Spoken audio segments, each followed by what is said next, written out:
Washington, Brussels, London. China sought to block a European Union report alleging that Beijing was spreading disinformation about the coronavirus outbreak, according to 4 sources and diplomatic correspondence reviewed by Reuters.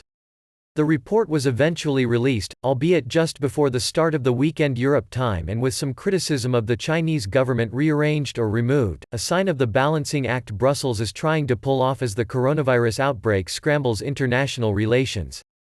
The Chinese mission to the EU was not immediately available for comment, and China's foreign ministry did not immediately respond to faxed questions about the exchange.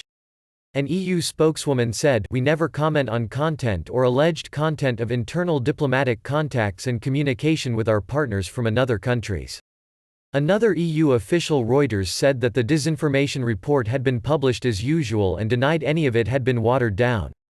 4 diplomatic sources told Reuters that the report had initially been slated for release on April 21 but was delayed after Chinese officials picked up on a Politico news report that previewed its findings. A senior Chinese official contacted European officials in Beijing the same day to tell them that, if the report is as described and it is released today, it will be very bad for cooperation, according to EU diplomatic correspondence reviewed by Reuters.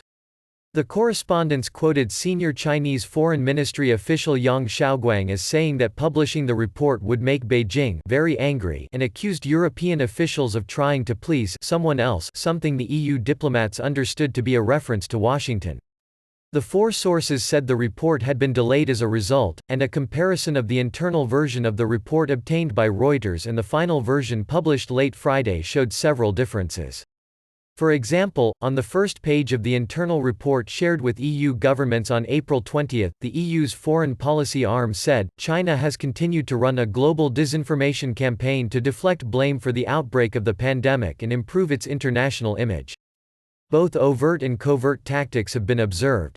The public summary posted Friday to the bloc's disinformation portal, euvsdisinfo.eu http://www.euvsdisinfo.eu, attributed the disinformation to state-backed sources from various governments, including Russia and, to a lesser extent, China. The public summary did note significant evidence of covert Chinese operations on social media, but the reference was left to the final 6 paragraphs of the document. Disinformation about the coronavirus outbreak is emerging as a flashpoint between the United States and China, and officials on both sides have traded allegations of hiding information about the pandemic. The disputes have sometimes caught Europeans in the middle. With more than €1 billion a day in bilateral trade, the EU is China's top trading partner, while China is second only to the United States as a market for EU goods and services. In a webcast Friday with the Friends of Europe think tank, China's ambassador to the EU Zhang Ming said, "Disinformation is an enemy for all of us and it should be addressed by all of us."